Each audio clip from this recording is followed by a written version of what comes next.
জামালপুরের ইসলামপুর উপজেলায় এবার শশার বাম্পার ফলন হওয়ায় কৃষকদের মুখে হাসি ফুটেছে। চলতি মৌসুমে উৎপাদন বেড়ে যাওয়ায় ইসলামপুরের শশা এখন আর শুধু স্থানীয় বাজারে সীমাবদ্ধ নেই। জামালপুর, ময়মনসিংহ, গাজীপুর ও ঢাকা সহ দেশের বিভিন্ন প্রান্তে সরবরাহ করা হচ্ছে নিয়মিত। জামালপুর থেকে মনির হোসেনের পাঠানো ভিডিও চিত্রে দেখুন বিস্তারিত। স্থানীয় কৃষক মিল্লাত বলেন, এবছর আবহাওয়া অনুকূলে থাকায় উৎপাদন ভালো হয়েছে। মাঠ থেকে প্রতি কেজি শশা 25 থেকে 30 টাকায় বিক্রি হচ্ছে, যা গত বছরের তুলনায় 8 থেকে 10 টাকা বেশি। সাজেলেরচর বাজারের ব্যবসায়ী মাওলানা হজরত আলী মিলন জানান, এখানে শশার বড় বাজার গড়ে ওঠায় লেনদেন আগের তুলনায় অনেক বেড়েছে। এতে ক্ষুদ্র ব্যবসায়ীরাও লাভবান হচ্ছেন। স্থানীয় শশা ব্যবসায়ী আশরাফ মোল্লা ও শাহিন মিয়া জানান, আগে আমরা শুধু স্থানীয় বাজারে বিক্রি করতাম, এখন কৃষকদের কাছ থেকে শশা সংগ্রহ করে দেশের বিভিন্ন প্রান্তে পাঠাচ্ছি। এতে কৃষক লাভবান হচ্ছে, স্থানীয়ভাবে কর্মসংস্থানও তৈরি হয়েছে। ইসলামপুর উপজেলা কৃষি কর্মকর্তা আবদুল্লাহ আল ফয়সাল জানান, খরিফ 2 মৌসুমে প্রায় 30 হেক্টর জমিতে শশা আবাদ হয়েছে। হেক্টর প্রতি গড় ফলন 30 টন, মোট উৎপাদন প্রায় 900 টন। রবি মৌসুমে শশা আবাদ আরও বিস্তৃত হয়ে 220 হেক্টর জমিতে হয়েছে। হেক্টর প্রতি কাঙ্ক্ষিত গড় ফলন 35 টন ধরে এই মৌসুমে মোট 7,700 থেকে 8,000 টন শশা উৎপাদনের সম্ভাবনা রয়েছে।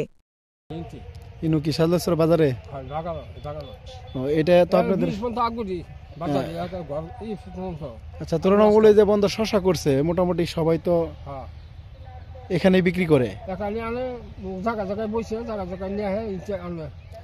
এতে আপনার এদিকে বেচার সুবিধা কি হচ্ছে আপনার কাছাকাছি বিক্রি করার কারণে? সুবিধা মানে চলাচল লাগে নাই, টানা লাগে নাই, এটাই আবার প্রচুর চলাচল চলে ঘাট দিন নাই, গাড়ির দিন নাই, চলা খরচ দিছে।